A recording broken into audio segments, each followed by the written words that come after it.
Welcome to the folks who are joining. We're going to get started right away and we'll let other folks join us as we go. So thanks everyone for joining this webinar.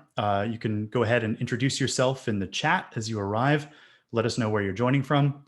And if you do have to leave early, I'll let you know that this event is being recorded and we'll make it available soon on our YouTube channel. So my name is Kai Nagata. I'm the communications director at Dogwood, and I live here on beautiful Gitxsan territory on the Skeena River. And like everywhere else in BC, it's been dangerously, frighteningly hot here the last few days. And that has added another layer to the crises that all of our communities already face.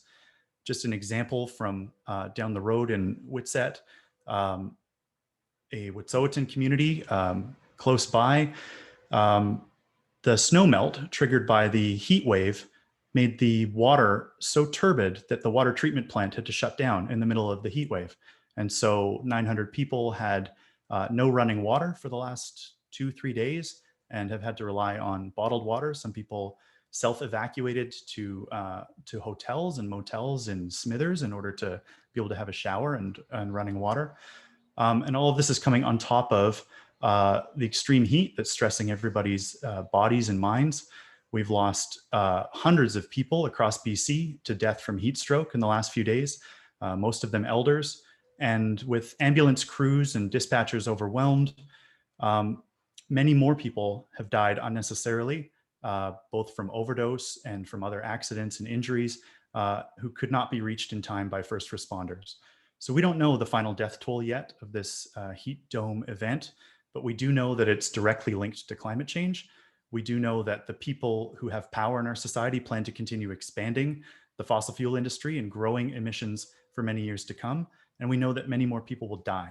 So we're here today to talk about how to stop this, how to mitigate this, and how to take back control over these decisions in order to minimize the destruction and death that is to come. We're also, at the same time, once again reminded today by the discovery in Akam, in Tunaha territory, that we are at the beginning of a very long process of locating and hopefully identifying thousands of children who were killed and who died and were buried in unmarked graves in so-called residential schools. These institutions were created by the Canadian government to destroy Indigenous families and communities and to break people's connection to their land. And that genocide is the foundation of the place that we call British Columbia. And it underlies all of our conversations about land and natural resources that are claimed by the Crown. So today we're talking about one of those resources, so-called natural gas, and why the province needs to move beyond gas. And that means stop funding fracking with public money, stop punching pipelines through lands where they don't have consent, and quickly switch homes and buildings from burning gas to clean, renewable electricity, which has an additional benefit in helping people cope with heat waves, which we'll talk about a little bit today. So we're joined today by two expert panelists who are going to ground us in the reality and the scale of the challenge that we face, and two campaigners from Dogwood who are going to explain how we plan to respond. So I want to introduce our speakers, and I'll start with Delee Nikal. Delee, the floor is yours. Howdy, everyone. Saisozi Delee Nikal. Wet'suwet'en Hasli, Gidimden Cassia Dista, Sanet Carmen Nikal, Sabet Perb Nikal. My name is Delee Nikal. I'm Wet'suwet'en, and I come from Gidimden Cassia Grizzly House, where I also live in Cassiaq territory. My mom is Carmen Nikal, my dad is Herb Nikal, and I am was, I guess, around in the inception of one of the Frontlines camps. I now, however, spend the majority of my time helping build up my father clan's Frontlines. Well, I can't even call it a Frontlines camp because it's just the reestablishment of one of the villages that has been burnt down time and time again by the province. And we've been displaced from it for a century almost. So I've been working with Lixamisu in rebuilding the camp, and also I guess I'm the content creator of Wet'suwet'en Checkpoint as well. I'm excited for having me. Thanks so much. Seth. Hi, everyone. Seth Klein here. Really nice to be with you. Thanks for joining. Kai, that was a wonderful opener. Really honored to be doing this with Delee. Um, so I'm joining you with gratitude from the unceded territories of the Squamish, Musqueam, and Tsleil-Waututh peoples, otherwise known as Vancouver. I was for many years the BC director of the Canadian Centre for Policy Alternatives.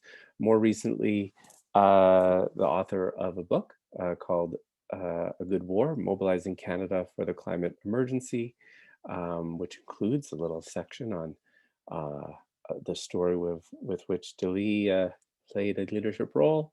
And I am most recently team lead with the Climate Emergency Unit.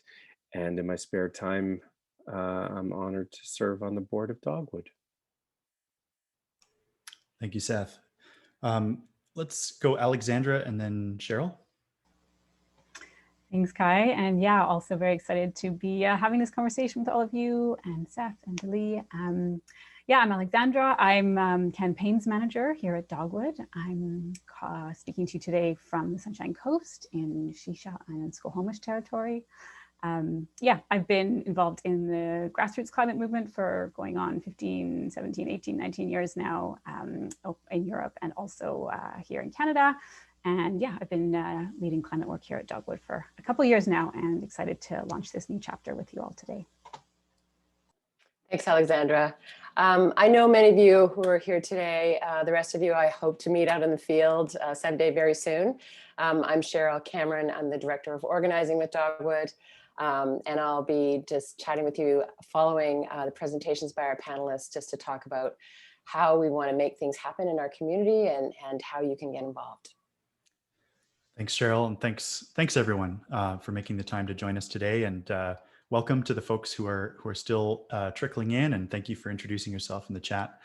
And thank you to Kieran Veer, who is one of our new staffers at Dogwood, and she's running the Zoom platform for us today. So if you have any tech support needs, you can message her in the chat window.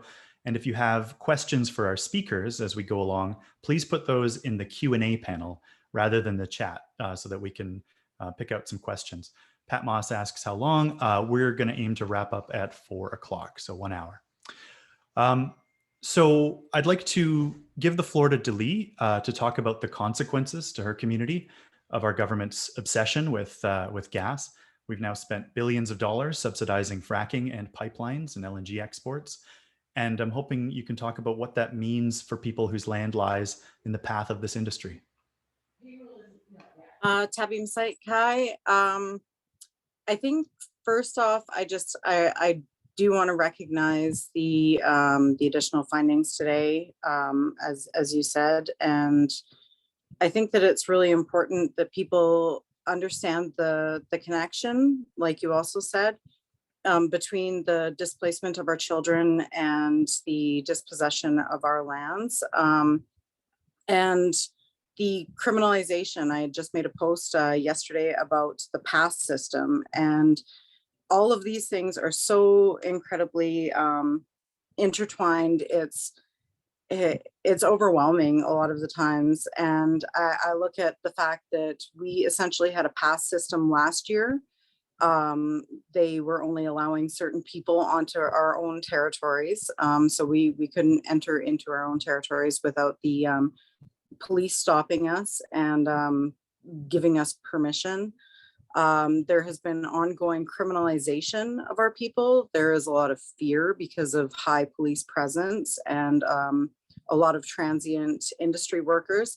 And in a time of a pandemic, that's incredibly, it's a scary prospect that we have so many transient workers within our territory staying in different communities that are traveling from other provinces, and we see allowances by the government, you know, to let those workers come in and jeopardize the safety and the health of our community members and our elders, our knowledge keepers. So, I mean, this is so much more than just us protecting our lands. It comes down to the ongoing genocide, and the more of our lands that they destroy, I mean, the more that our people, I guess, are essentially disconnected from our territories. And as many people have heard Nemauk say, we are the land is us. And so without that, without the health of our land, without the safety of our waterways, as you talked about, you know, our water treatment plant is down right now. Without those things, we can't remain healthy people. We're fighting to survive as it is, with ongoing re-traumatization of the rediscovery of all of these graves. I mean, Indigenous people all over are essentially fighting to survive right now. And so these major projects, these, you know, projects that are infringing on the safety of our lands and the well-being of our people are just one more thing that's added on that compounds that trauma and that feeling of a continual attack.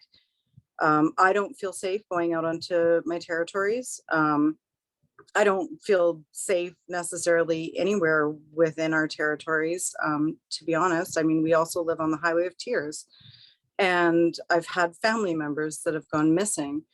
You know, Cecilia, Delphine, my friend Ramona, my cousin Francis. These are, you know, women that are very closely linked to me, and to see resource extraction projects like this happening, I don't even like calling them projects. I don't know what else to call them. And, you know, transient workers coming in and not only putting our people at risk due to the pandemic, but, you know, addressing the other pandemic of our missing and murdered Indigenous women, putting our women at risk as well, it's frightening. And I don't know. A lot of times I'm at a complete loss, because this is, it's so incredibly detrimental to our people, and to see the government throwing so much money at it to ensure that it happens, to ensure that this project goes through, is a very, very clear statement that their willingness to perpetuate this ongoing genocide is, you know, is clear. It's a continual attack, and I think that it is so much more than just, you know, jobs, as they like to pretend it's all about.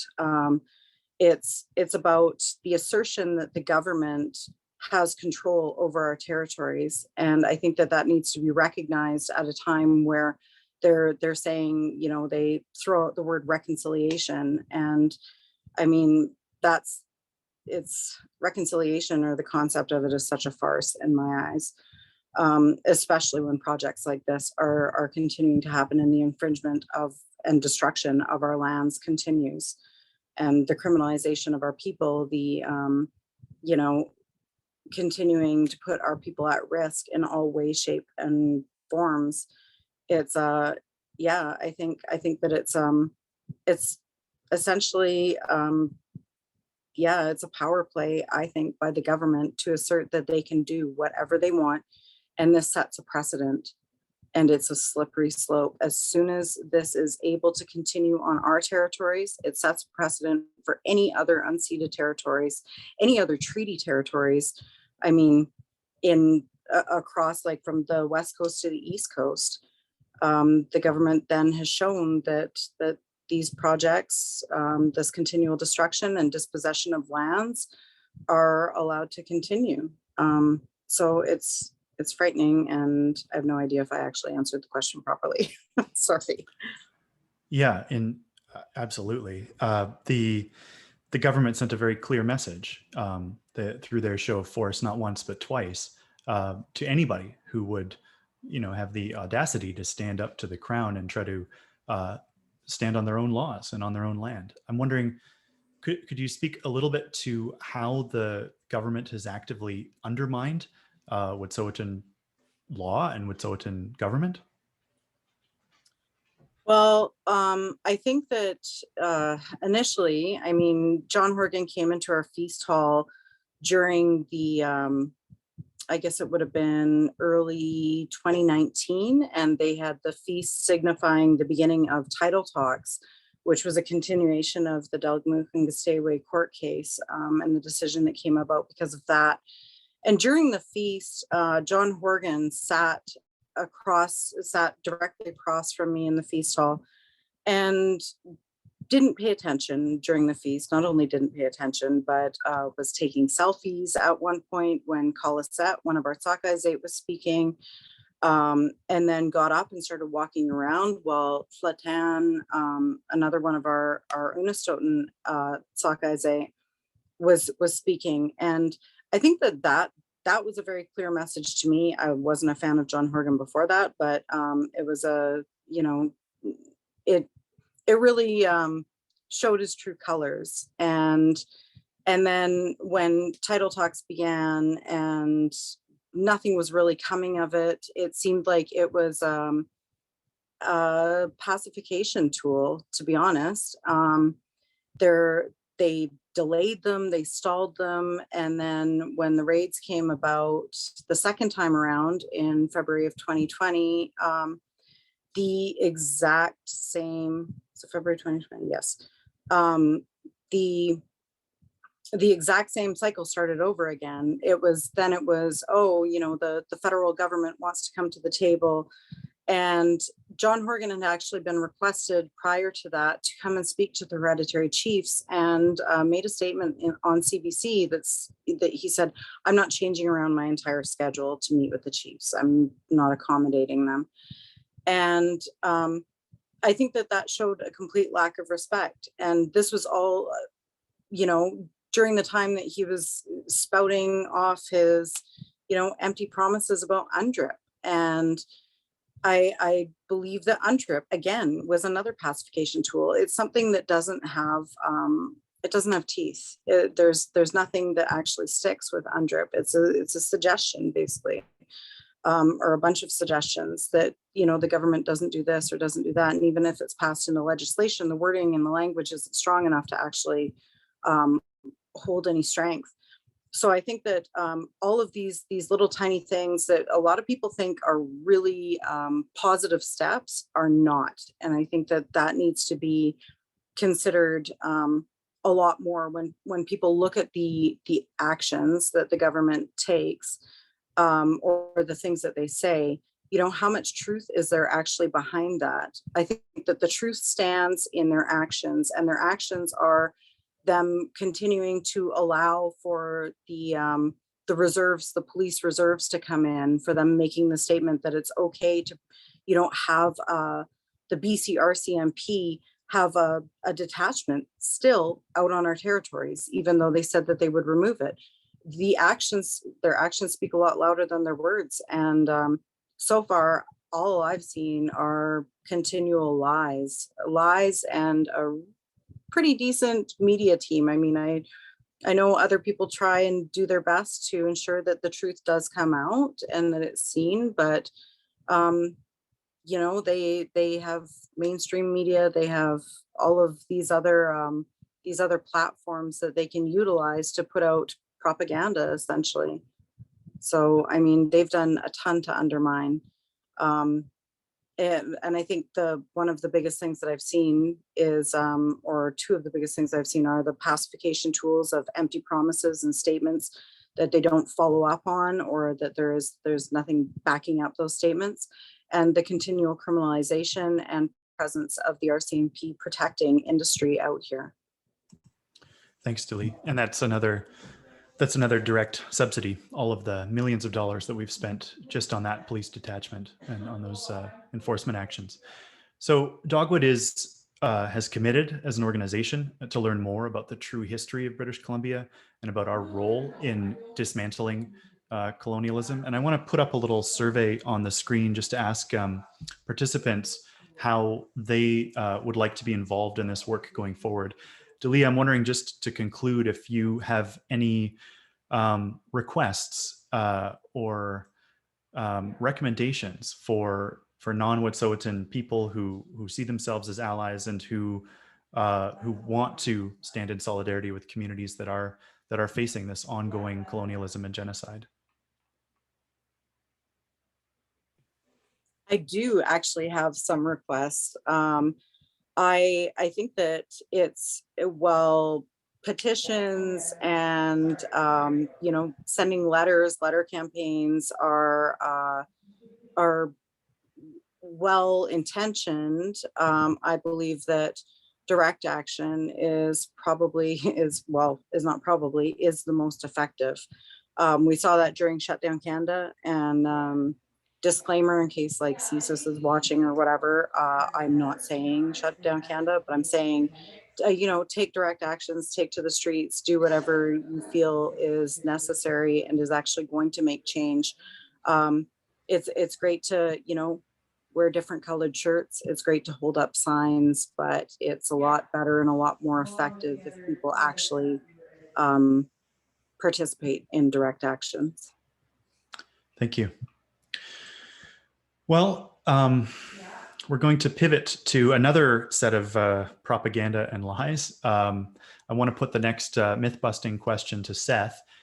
So the Horgan government insists still that they are climate leaders. Every time they're questioned about their support for fracking and pipelines, they say they have the best climate plan in North America. It's called Clean BC. They say it's going to get us to our climate targets. What is actually going on here, Seth? Mm-hmm. Yeah, that line's getting really tired. Although the truth is, BC probably still does have one of the stronger climate plans in the country, which doesn't tell you much about Clean BC as much as how grim the situation is in so many other parts of the country.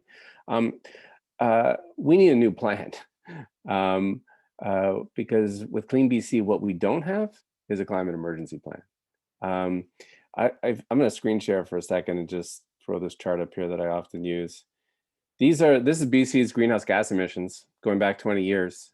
And I don't know about you, but this to me looks like a visual representation of Einstein's definition of insanity. Like that we'll keep doing more of the same and expect to a different result. What we have not done, to put this in the parlance that we've all come to know in this pandemic, is bent the curve. What you see is basically a plateaued line. That's about the best thing you can say about it.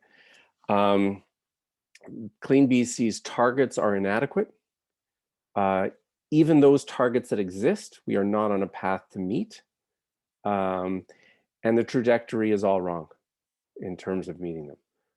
And when you ask why, I mean, there's lots of reasons, but a big piece of the answer as to why is gas, both upstream and downstream, meaning both at the production and in terms of the gas that we use and consume mostly in our homes.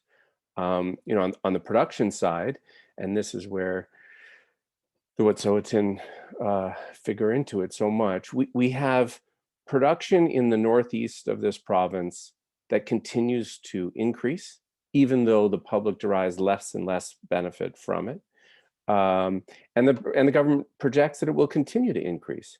And by the way, all of that is before LNG Canada comes into production.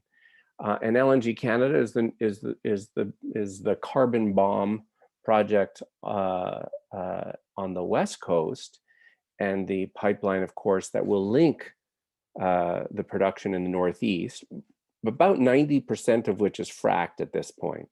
Right? There's basically no more conventional gas production. It's almost all fracked. But the pipeline that will link the Northeast and the Northwest to LNG Canada is the pipeline that Delee and her people are fighting to prevent. And doing so are not only acting as land defenders, but really in the battle of our lives as climate heroes for all of us. And you know, interestingly, I think a lot of British Columbians assume that the gas that we produce in the Northeast is the gas that we consume here in the Lower Mainland, where I am. Now, the gas that we consume here does come from there, but it's only a small share. In fact, only about 10% of the gas that gets produced in the Northeast gets consumed in British Columbia. You know where most of it goes? It's not going to Asia yet because we don't have LNG yet. It's going to the oil sands. It is powering the extraction of bitumen. So that's on the production side. The 10% of it which we consume domestically is primarily what we use in our homes and buildings. And there too, the situation is in all the wrong directions. So the gas that we, buildings represent about 13% of British Columbia's greenhouse gas emissions. Mostly that is the burning of fracked gas in our homes and buildings. And a big piece of Clean BC is supposed to be getting that gas out of buildings, and it's not working. A centerpiece of Clean BC was that the government was going to give rebates to households to switch to electric heat pump. The problem is Fortis BC is running circles around the province. So last year, a grand total of 709 households in the entire province claimed that provincial rebate. 709. At the same time, Fortis BC is celebrating record take-up of their rebates for high-efficiency furnaces. Now, if somebody claims one of those rebates and gets a new high-efficiency furnace, guess what they're not going to be doing for the next 15 to 20 years? They're not going to be fuel swapping off of gas, which is part of the growth strategy of Fortis. I'm somebody who did fuel swap a year ago, and a few months later, I got a letter from Fortis telling me what a mistake I was making and how I had to switch back to gas.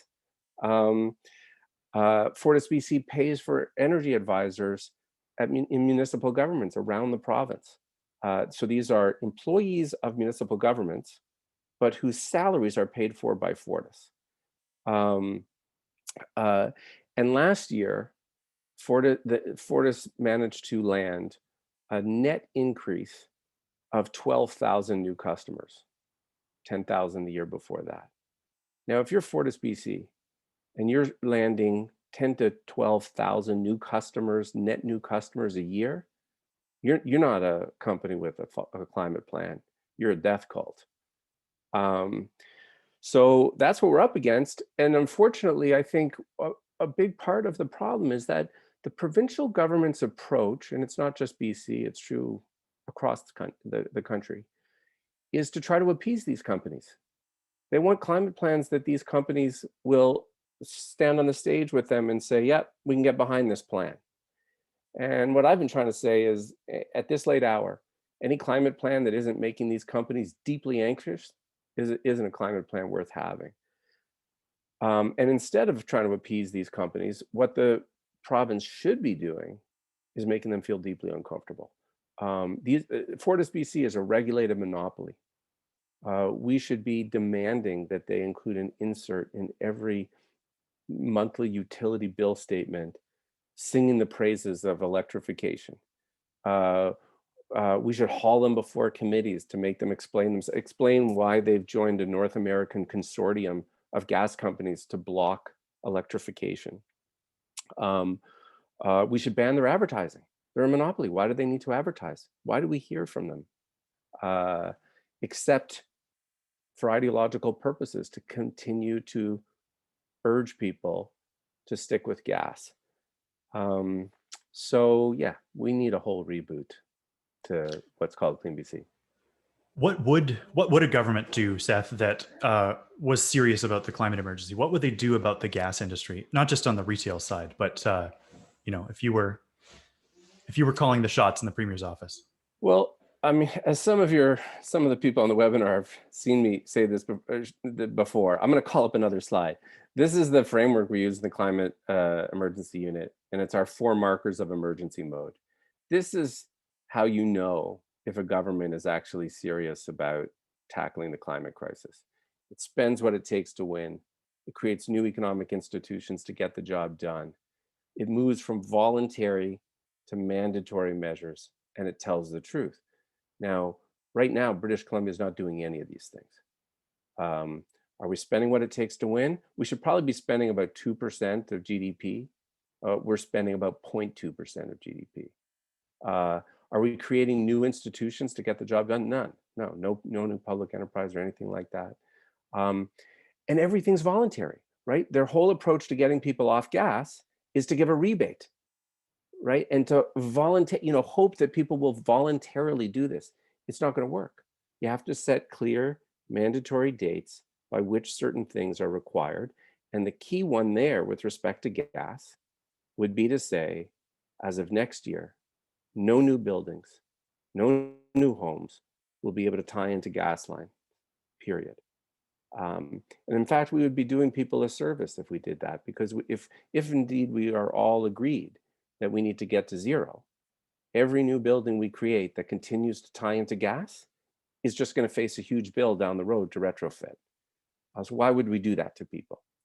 And the fourth marker is you tell the truth. And the key piece, you're forthright about the nature of the crisis and what we have to do to confront it. But the key piece of telling the truth in a place like British Columbia is to stop telling the lie, which is that we can be serious about climate while still expanding fossil fuel production. That's the lie. LNG Canada alone will, in its phase one, and it isn't here yet, will produce somewhere between 4 and 6 megatons a year of greenhouse gas emissions. At 6 megatons, that's about 10%, closing in on 10% of our current total GHGs for the entire province. This one plant will account, and it doesn't exist yet, for 10% of the entire province's greenhouse gas emissions. I mean, that's why the fight that Delee is involved in is so important to all of us, among other reasons. So I think that's what it would look like when we are dealing with this honestly and forthrightly, both at the production side and at the consumption side. Thanks so much for that overview, Seth. I'm going to put up another survey on screen because you may have noticed that Dogwood has broadened our messaging in recent months, and we've been talking about this problem from different angles than we have in the past. So we'll put up a little survey and see just which of those angles resonates most with you, and we can carry on as we go.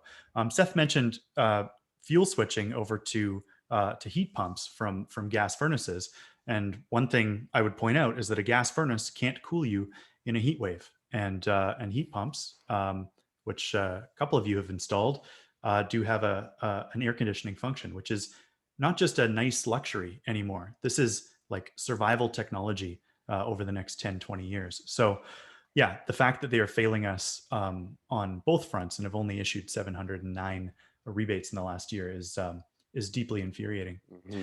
So I want to pass things over to Alexandra now, who's going to lift the hood on our new Beyond Gas campaign and what it is that we plan to do as an organization in response to the challenge that Delee and Seth have laid out. So Alexandra. Thanks, Kai. And yeah, thanks for all your words, Seth and Delee. And yeah, definitely some great minds. Seth and us are very aligned in what we see as the problems and where we want to go. But yeah, as Kai said, we have shifted quite a lot in terms of, as an organization, in terms of how we've talked about climate change. And so in terms of a little bit of how we got here and yeah, our vision for what we hope to achieve with this new campaign with you all. So with our No Tankers campaign that you've all been, many of you have been part of for many years, you've heard a lot from us about oil and the tar sands and its massive impact on global emissions and the landscapes that have been ravaged, and how its oily tentacles have made its way into every corner of our political system. We've also all kind of known in our bones that coal is like the black sheep, the worst of the worst when it comes to fossil fuels. And when that threat came to BC, together with lots of great allies, we really largely sent it packing with some big victories on our Beyond Coal campaign. But as Seth says, the biggest carbon bomb, which is going to have catastrophic impacts, not just globally, but also provincially on our emissions, is fracked gas. It's sucked out of the ground in the Northeast, burned in our homes and public buildings. And if the likes of Shell and John Horgan get their way, it will be shipped through Delee's territory and across oceans to pollute on the other side of the world as well. All propped up and totally impossible to do without billions of taxpayer handouts. Some of you also have heard about our local power campaign, which has been our solutions work to switch some of our homes and our communities from gas to clean energy. And Beyond Gas is really about unifying this work. It's about bringing that solutions work together with the work to stop funding fracking and tackling this carbon bomb from both ends in terms of preventing expansion, reducing demand, and standing in solidarity with land defenders who are pushing back and defending rights and title in between, at the points of transport in between. And just before I go any further, I'm going to pause for a minute and tell you why you will never, ever hear me use the word natural gas. And, you know, we should have like a swear jar, you know, if I ever use that word, you can ping me in the chat. Because there is nothing natural about this toxic, dirty fossil fuel that's made up almost entirely of methane. Burning this gas indoors releases mercury and nitrogen dioxide. Fracking for it poisons fresh water with benzene and lead. It triggers earthquakes, and it unleashes the most potent greenhouse gas of them all. So no, this is not natural gas. This is not clean. This is not better than other fossil fuels. These are all myths that have been sold to us by industry and by successive BC governments trying to breathe life into a brand new fossil fuel industry in a climate emergency. But the reality, not the myth, the reality, not the lie, as Seth says, is, you know, if our gas export gets built out as planned, there will be tens of thousands of new fracking wells popping up across the Northeast to supply those exports. And emissions from that sector alone, you know, you phrased it one way, Seth, I'm looking at the 2050 target, it will blow past that target by 160%, even if the rest of us go dark, even if all of us do this Herculean task of getting to zero. Which, as we know, we are in no way on any trend to do. So, you know, it kind of looks like, yeah, the government shrugging its shoulders and accepting defeat, really, saying, you know, we're condemning those numbers that Clean BC is on a path for us to meet are condemning us to climate breakdown, to the kinds of suffering and difficulties that we've seen this week. And the ultimate kicker here is that we're paying for it. It's us who are paying for it with our tax dollars, billions of dollars of public money. The fracking that is, you know, the expansion that's happening, the destruction on Delee's land, the RCMP, and the climate, you know, destruction that will be caused in the future is our money making this happen. So you've heard from us recently about these new numbers that have just come out from our friends at Stand. $1.3 billion last year on fossil fuel subsidies. That's more than BC spending, a lot more on tackling climate change. It's 5 times more than we're getting back. So we're getting ripped off completely in the process. There's no money coming back. It's more money going out the door than coming in. And the BC NDP has doubled these handouts since coming to power. And those don't include like the one-time $5 billion package of subsidies that they handed over to LNG Canada. So it's infuriating. My blood pressure rises. We're all in the heat, and like, you know, this makes my blood boil for sure. But it is also the key, I think, and we think, to preventing this carbon bomb from going off, because the economics of this industry are on super shaky ground. There's a glut of gas. Oil prices aren't, you know, gas prices are staying low, and they're facing a world moving beyond fossil fuels. So without those handouts artificially keeping this industry going, the expansion of this fracked gas industry won't be happening, wouldn't be happening, can't be happening.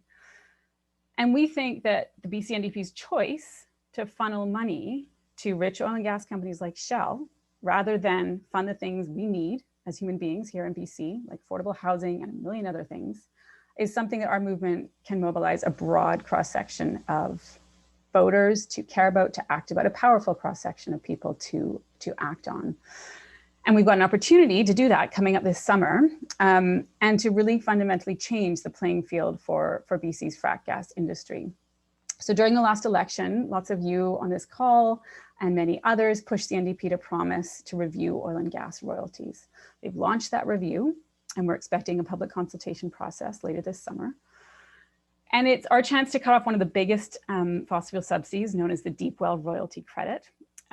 It's not the be all end all. We need to reduce a whole bunch of other tax breaks, handouts, electricity. There's a whole bunch of them, but one of the biggest is this royalty credit that we have a chance to cut off through this review. And probably more importantly, to send a signal that the absolute bare minimum after this heat wave, the bare minimum in 2021, that British Columbians expect of politicians is to not fund the climate emergency with our public dollars. I'm hoping one of my colleagues can pop our petition to the chat right about now, the Stop Funding Fracking petition. If you haven't already signed it, please do share it with your friends and family. We're obviously going to need all of us to make this happen. And just in the last few minutes here, I want to circle back to some of the thoughts that Seth was talking about in terms of buildings. You know, what if we are wildly successful and we, you know, we cut off all the subsidies, the fracking projects all go home, the exports don't happen. Dream with me for a minute. What about this fracked gas that we're burning in our homes, in our schools, and our buildings? I think it's 6 in 10 or so homes in BC, or households in BC, burn gas for cooking, for hot water, for space heating. It's a big chunk of our emissions. And yeah, as Seth said, we've got to retrofit the existing ones. We've got to make sure no new ones get hooked up in the first place in our homes, in our public buildings. And that in itself, as well as being essential to get our emissions under control, will also deal another blow to the fracking industry by cutting off that demand. And again, it's not just about climate impacts, the reasons we're in these fights and the reasons we think people are going to care about these issues. New research is revealing a growing list of hidden health impacts to do with burning fossil fuels in our houses, with standing over that stove, as you know, all these toxins come right up to us while we're cooking. You know, things like childhood asthma, respiratory problems and heart attacks in older people. And yeah, the gas companies do not want us to hear this research. They are doing everything they can to discredit it, to make sure it doesn't get out, and to keep us hooked on gas, and send us scary letters if we try and make the switch. But there are super inspiring examples of, despite all of this, of lots of people making these leaps, and people, individuals, municipalities who get this all and who are leading the way to switch off gas. We had a good story in Vancouver last week, or relatively recently, where we managed to, you know, a whole bunch of supporters and allies and champions of municipal government managed to hang on to a ban of gas for heat and hot water in new buildings coming in next year. Victoria has just laid new plans to get its schools off gas. And yeah, some of you have probably been involved with that. Our local power teams and other allies have helped to make these moves possible. But the trend's in the wrong direction still overall, as Seth was laying out. The pace is too slow. There's too many barriers. Like I think I saw in the chat earlier on, like people can't afford to renovate their homes. Most of us can't make those choices without the supports in place. Most municipalities, for that matter, even the progressive ones, don't necessarily have the authority to ban gas in new buildings. And yeah, the money just isn't there that's going to make it happen at the scale that we need. And last detail, the provincial funding for retrofits and other decarbonization efforts is going down over the next few years, while subsidies going up. So we're going to keep helping individuals find ways to cut carbon out of their lives and bring communities together to find these tipping points on, you know, when working together can help get gas out of a public building or prevent a new one from getting hooked up. But we can't ignore the fact that provincial policy and funding is just absolutely critical here. And that goes back to pushing Horgan and the NDP to get their priorities straight and get into that emergency mode. And that's a big hill to climb, right? Like, let's acknowledge that we are going to need a hell of a lot more political power to end oil and gas subsidies, to go beyond gas, than we have right now. But that's what we want to do with all of you. That's why you're here today, and we're hoping you will come with us on this journey to grow that muscle and to flex that political muscle by building our army, finding our people, partnering with old allies and new allies and unusual allies, and yeah, some bigger picture fights that we're going to have to tackle to really shift the balance of power in this province. So I'm seeing the fight to go beyond gas as sort of the lens for the BC climate fight, the most important, the most urgent climate battle in BC. And for Dogwood, this is a multi-year campaign. It's an umbrella where we're going to be able to pick and choose different priorities to fight at different times. And for me, fracked gas exports are so important. They're so urgent because they lock us into decades and decades of emissions that we can't get back here and around the world for decades to come. So we're making that our top priority through this key and this lever of cutting off the handouts that are keeping them going. while continuing to look out for opportunities for communities to work together to get gas out of buildings, and amplifying and connecting folks with ways to do those frontline land defense, to support people those opportunities, to take those direct actions when they can. And always staying nimble, right? So that we can use the political opportunities that are out there to move the ball along the court in these different areas when we can. So yeah, really Beyond Gas is kind of what Dogwood is all about. It's about bringing people together. It's about building community, building grassroots power, and finding those tipping points when we can unleash at the right moment to help all of us survive moments like this week, to survive the climate crisis. That's me done. Thank you, Alexandra. And thanks to all the folks who are putting your questions in the Q&A. You can continue to add questions, and we'll get to that in just a minute. I wanted to put up one more survey, and then we'll hear a call to action from Cheryl. As Delee said, we know that petitions and online actions, they're not enough to stop a pipeline or to even push our government into emergency mode. What they are is an organizing tool. It's a way to start a conversation with people face to face, and then collect their contact information so that we can mobilize them at key moments later on, and invite them to events like this one and share resources with them as we go. And so that's why we use petitions in our canvassing work. And the more volunteers that we have, the more conversations we can have. So we're going to put up one more survey around volunteer options, and we'll let you ponder your options and pass the floor over to Cheryl to wrap us up. Thanks, Cheryl. Thanks, Kai, and thank you so much to our panel, but especially thanks to all of you at home. We know that engaged people like you are pulled in so many directions. It's kind of overwhelming and very overwhelming. I hear it from my volunteers all the time. There's so many webinars, there's so many great causes. So I really appreciate, we all appreciate you taking the time to be here with us this afternoon. I hope that we've inspired you with our description of all of the aspects of this campaign, because the Beyond Gas campaign is a product of many months of strategizing here at Dogwood.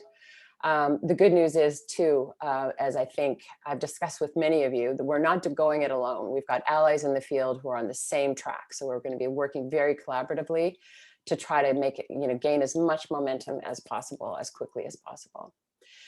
So we're coming out of COVID. We've come into this unprecedented heat wave. There's just a ton of momentum out there. We just need to work together to harness it, to give people like a viable way forward. And, it's not just like people like us on this call, engaged, concerned, very climate oriented, Indigenous rights oriented folks. But it's even just your neighbors or everyday people who are doing whatever they can to just support their families. Like, they may not be engaged now, but they want to see a way forward. And it's up to us to help to get into our communities, have these one-on-one conversations, and give them some hope and show them a way forward. So that's what our field program is all about. We're backed up by our communications department at Dogwood, who does incredible work. But as we all know, having been on Zoom for, I don't even want to say the number of months, we want to get out from behind these screens, and we're not feeling empowered by clicking on petitions online, even writing letters, which we continue to do to our MLAs online.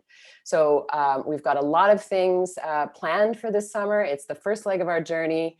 I just came from meeting with our youth team in Vancouver. I'm super excited to be having them work with us. And we have a new organizer moving to Vancouver right now from Edmonton, who's experienced and ready to go. Dave Mills on the Central Island, and me in the South Island. We've all got people who are keen and ready to launch. So we're going to be doing some creative things. We're going to host some art builds to just bring regular people in the community out onto their fields and their local parks and share this vision for them.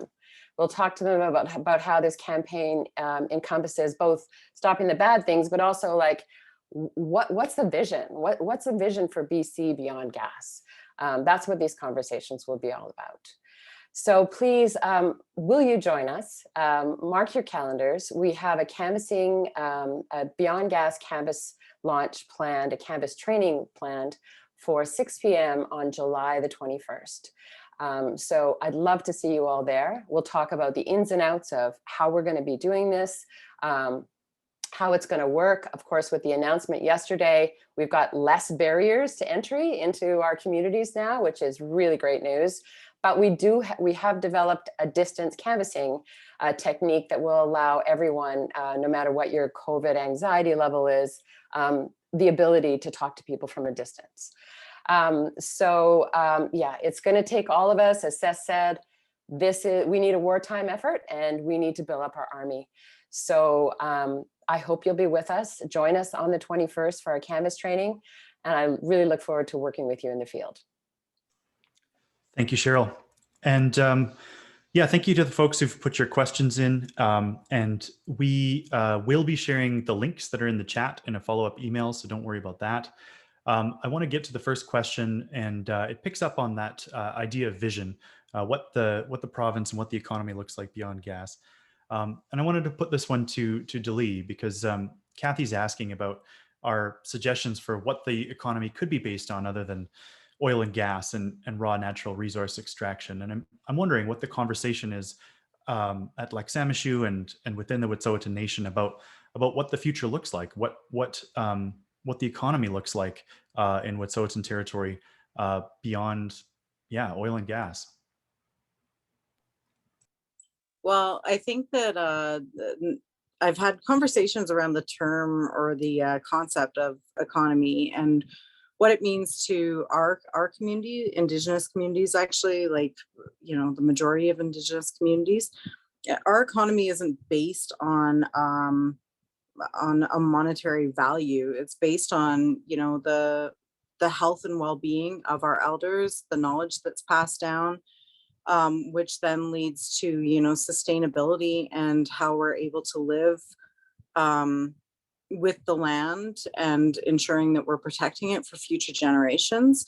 That's our economy. Our economy is the wealth of our land and all that provides for us. So I think that when we look at, I know obviously not everybody is going to be able to just, I suppose everybody could just go out and leave their jobs and go out to the land and start, with permission of whoever's territories you're on, start living from the land. It's not a concept that is as unforeseeable or unachievable as people think. I look at Lac-Saint-Michel, and now there are cabins built out there, and it's done on very little fundraising. They haven't had the same push for fundraising that other frontlines have, but they have their own gardens. They have, this beautiful lake. That's the economy out there. It's the safe spaces for children to be in, and the places that families can gather. That's where our wealth is. So it's not based upon a monetary value, which is then reliant on, resource extraction or capitalist projects. It's based upon something completely different, and it's based upon community and taking care of each other and taking care of the land.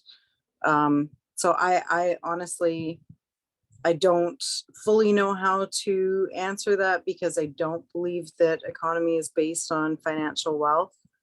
I see it as something very different, and I hope that other people start to see it as that as well. Thank you, Delee. The next question is from Penny, and it picks up on this theme, and I'm hoping I can kick this one over to Seth. She talks about how your idea of making these companies deeply uncomfortable with a climate plan also makes workers deeply uncomfortable, and we've seen some pushback from labor, from unions, as well as from industry workers. And the question is basically, how do we get support from unions? Well, Delee, you could answer this too. But large groups of employees and people who are anxious about those job losses, how do we sell the workers on the transition to a new economy? In some ways, I feel like this question is the flip side of the coin of the previous question. Because often you get people say, like, why is the NDP so fixated on on LNG Canada, and why all of these subsidies. And I think in the end, it's about a failure of imagination, and it's the legacy of 40 years of neoliberalism, failure of imagination, which is that they accept another lie, and it's not maliciously, but they accept the assumption that these big for-profit companies and multinationals somehow have a monopoly on the creation of jobs and wealth. And they don't. We create wealth and we create jobs whenever we combine some financing and some resources with some human labor and some human ingenuity, and add value to whatever is important to us. So the resource sector, the traditional corporate resource sector, is good at that, although often in very destructive ways, but they don't have a monopoly at that. Communities can do that. First Nations communities do that. Crown corporations can do that. Worker co-ops can do that, and do it in different forms. The idea that I think often so many of us lock onto this idea that jobs in the primary economy are real jobs, and somehow jobs in the service or caring economy aren't. And the technical economic term for that is bullshit. The caring economy is just as much real wealth and job creation. And then big picture, my feeling is that when we truly get serious about the climate emergency, when we truly start hitting the markers that I was getting at before, spending what it takes to win, creating new institutions to get the job done, using the regulatory power of the state to mandate changes, it's actually going to be a huge jobs generator.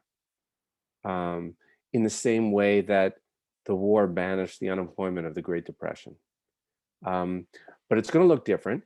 And the one caveat to that is the jobs won't all pay. In fact, most of them won't pay as well as what some people have become accustomed to in the oil patch. And that's okay, because I think part of rethinking and rebalancing these things is about recognizing that we don't all have to make the same level of income as some of those folks have come to expect, because we're going to do more things together. And that's part of the rebalancing. But big picture, I actually think when we get serious about the climate emergency, jobs is not going to be our problem. We're going to be busy. It's a lot of work. Thanks a lot, Seth. Jazanvir, here's a question. Maybe Cheryl can answer this one, or anyone can jump in. What can youth do? What can kids and teenagers do to support the Beyond Gas campaign and to push this subject in their schools? Wow, that's a great question. We are engaging youth all around the Lower Mainland and wherever we have organizers. So in their schools, we have a Vote 16 contingent of high school ambassadors who are working on our democracy issue, our democracy campaign, which is to lower the voting age. But we really want to bring as many youth as possible into our climate campaigns as well. So if you're in the Lower Mainland, just send a quick email to paige@dogwoodbc.ca. That's PAIGE @dogwoodbc.ca. And she'll be sure to put you in touch with the right people. Thanks, Cheryl. We have a couple questions around political parties and this idea of elections and electoralism. And I'm curious for anybody to weigh in on sort of where they land. One person in the Q&A points out that the original Clean BC plan was developed and signed off on by the Green Party, under Andrew Weaver. So the question there is, do they deserve some of the blame for the inadequacy of the plan? And a related question lower down is, is electoralism a dead end at this stage in the climate crisis? Isn't direct action and organizing a more direct route for forcing systemic change? And I'm curious to hear people weigh in on how you balance your time and attention between political strategies, electoralism, and just getting out there and doing things on the land. Let me go first. I think it's a false dichotomy. We need it all. and this is where some people may have a different view than I do on this stuff. But one of the arguments I make in a good war is that we have run out the clocks so long on the climate emergency that the speed and scale that's now required in these next few years has to be state-led. Meaning, if we're voluntarily hoping for different communities and individuals to make the switch, we're kind of fried. We don't have time. But the state won't do that without our pressure. And so inevitably, this is both about electing more true climate champions and supporting them. And if you don't have them, be in them. But the pressure's they've got to feel the heat from these social movements, including through direct action and peaceful civil disobedience. There's never been a successful social movement I can think of that didn't involve that kind of peaceful civil disobedience. We're witnessing it right now in Fairy Creek. That's finally made, starting to make the provincial government say uncle. So you got to have both. And the first part of your question was, when I like use these 4 markers as a litmus test on all of these, partisan platforms. The truth is the Green Party does better on these markers than the NDP, but they don't hit them all. In fact, I would say the Green Party hits marker 4. They're telling the truth. They don't hit marker 1, 2, or 3, because we're in a process of we're in a phony war period where the zeitgeist is shifting, and we're not there yet, but it's happening. Seth and Delee have graciously agreed to stay on for a couple of extra minutes to answer a few more questions, because we did go a little long. My fault earlier. Delee, did you have a response or any further thoughts on those layers of direct action and political strategies, how those interact? I think that it's this is probably, I think, the first time that I'm going to say this on a webinar, on a Zoom, or on a public platform, but I was a steel worker for 12 years. So I worked very closely with the district and with the national office. I took a leadership program with the International Office of the Steelworkers. And I was slated as a possible candidate for the NDP. I was the golden goose for a very long time, and asked to run as an MP. And I saw, number one, that colonial politics doesn't work. It's never going to work for Indigenous people. The system was built to eradicate us and take our land. So I recognized that after probably about 10 years of working within the steelworkers, that I wasn't going to be changing the system from within, no matter how badly I wanted to, no matter how many times I saw people that looked like me, get into positions. It was still led and run by the male, pale, and stale. And that was the crew that it was benefiting, and that's how it was going to stay, because they were also so closely connected with it's capitalism, just under a different picture. Unions in the past, the history of unions was about advocating for people, but it's slowly, unions have been broken down and now cater to the same system that we're supposed to be fighting against. I look at the strategic alliance that the NDP have with the steelworkers, and the fact that the majority of the decisions are based on, what the steelworkers want. There's so much power in unions, but there is so much, I don't want to say corruption, because I don't believe that. There is, I guess, I don't know how to say it politely. I have to say, there there are people who put their own interests, I guess, above anybody else, and that's generally the older white men who run labor organizations. I just had a conversation this morning with another one of the leadership students who left her position and made a very clear statement in a group of 40 leadership students that attended the international. And she just said, this is never going to work for me. It's never going to work for members of the BIPOC community. So I think that, well, I look at labor organizations like the steelworkers that were primarily blue collar, that have started to move over to those caring industries. And I mean, we've started to take up membership. It's not changing quickly enough. So people that are within labor organizations need to really push for equity and be able to bring more women in, members of the BIPOC community, members of the LGBTQS community, so that there is diversity within unions, so that it's not being led by the same people that have been so problematic and have upheld this colonial capitalist structure and this heteropatriarchal structure within labor organizations, which then have the power to determine and dictate entire political parties' decisions. And so I think that, number one, yeah, I don't think that colonial politics is ever really going to make change the way that we would like it to. Number two, I think that unions have a huge amount of power, but it needs to start from, it doesn't start with the executives. It starts with the memberships. You know, you don't, unless you're active in your labor union, you're going to be taking direction from the older white males the system is benefiting.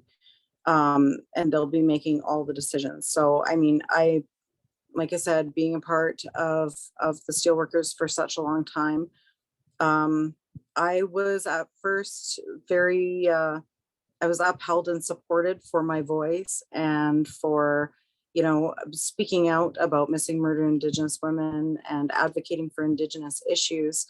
But then it became too much. And then I was a thorn in their side that they could not get rid of. So, I mean, it's important that we have those people.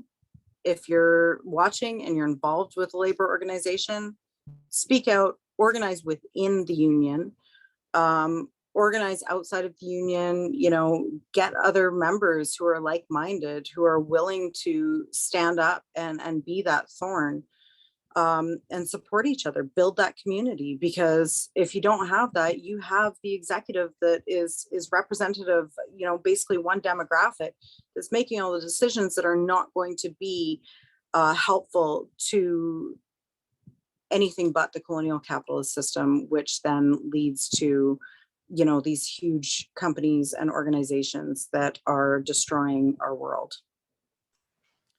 Thanks a lot, Delee. I certainly wrestle with this too, and I think for now where I've landed is that some of these institutions can be vehicles if you can take them over, grab the steering wheel, and as Seth said earlier, we've got to do all of the above. We're not going to get to every question in the Q&A. There are a number of very specific ones. We're going to try to send out a follow-up email after this that will include links to some resources that will hopefully answer some of those more specific questions. I want to wrap up on a final question from Tara, just about the timeline.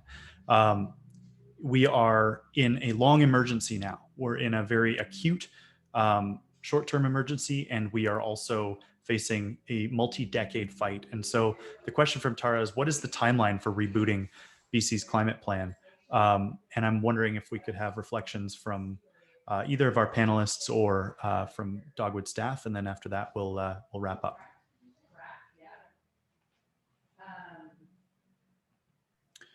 Tara's specific question is, will this reboot be underway in time for municipal elections in October 2022?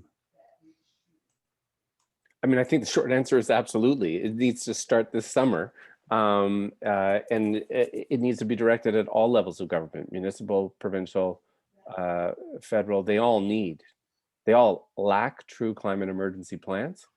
They all lack concrete actions that will get us off gas. And we need to be pressuring all of them. And specifically, but at the same time, the whole process of getting to zero is like, likely a 2-decade process. So it's both urgent and immediate and a bit long term. But it's the fight of our lives. And I think we have to treat it that way.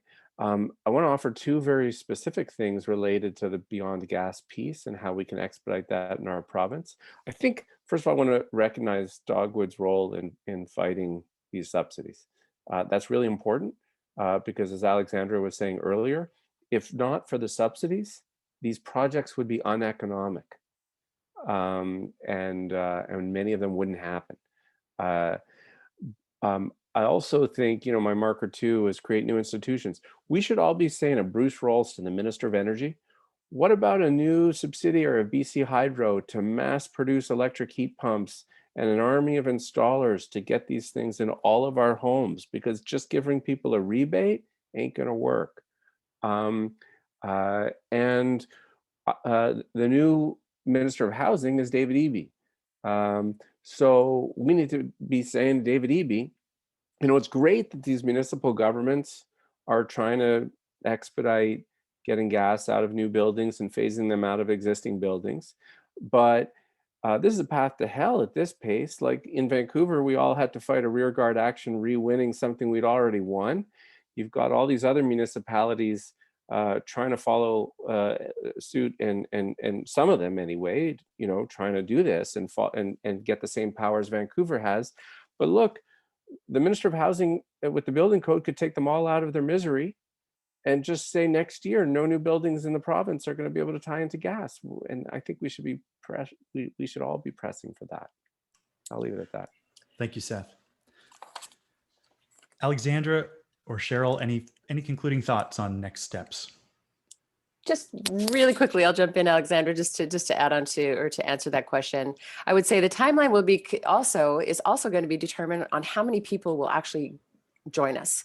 We need people to be involved at their municipal level, to know when there are things that they can bring to our attention that we can help support, that they can help support. We need them to be canvassing, writing letters, entering data, doing all that stuff in the field, but also just really paying attention to all the opportunities that come up. So the more of us there are, the sooner, the more we can move this timeline forward. Yeah, I was just going to add, because Tara asked about the municipal elections, and Seth touched on that as well, that, that is also a really important moment for identifying champions who'll be champions both municipally and longer term, potentially in other political realms. I think the hesitations, that kind of is electoralism dead. These are something that we have really grappled with here at Dogwood, and we continue to this kind of tension between, working with the system we've got right now to chip away at these tiny tinkering pieces that we need to move forward as quickly as we can, and really big questions of how we shift power, how we take back power, and how we build power longer term. And I think the municipal election could be a key moment in some of that. So as well as this is where kind of our work to decarbonize our province and to democratize our province start to really combine with decolonization as well. And I think the municipal elections next year are going to be really important in that. And you can definitely look out for more campaign ideas from us around that. All right. Thank you so much to everybody who joined today, and to our panelists. I really appreciate your time and your thoughts today. This is a huge challenge that we're undertaking, but I couldn't ask for better comrades and colleagues to tackle it with. And there's no alternative at this point. As we saw in the last few days, we are on a pathway to a truly terrifying future. And right now our government is willing to just leave us hanging, let us cook. So thank you again. We're going to send out a follow-up email to everyone who RSVP'd to this that will include links to some of those resources and upcoming actions. And we'll keep you in touch about opportunities, both rapid response actions to stand in solidarity with land defenders and with Indigenous families and house groups that are taking back their land and enforcing their own laws on their territories, as well as rapid response political actions and other organizing opportunities that come up. So thanks again. We will make the recording available on our YouTube channel, and we'll get all that out to you probably on Friday. We'll leave it there and say goodbye.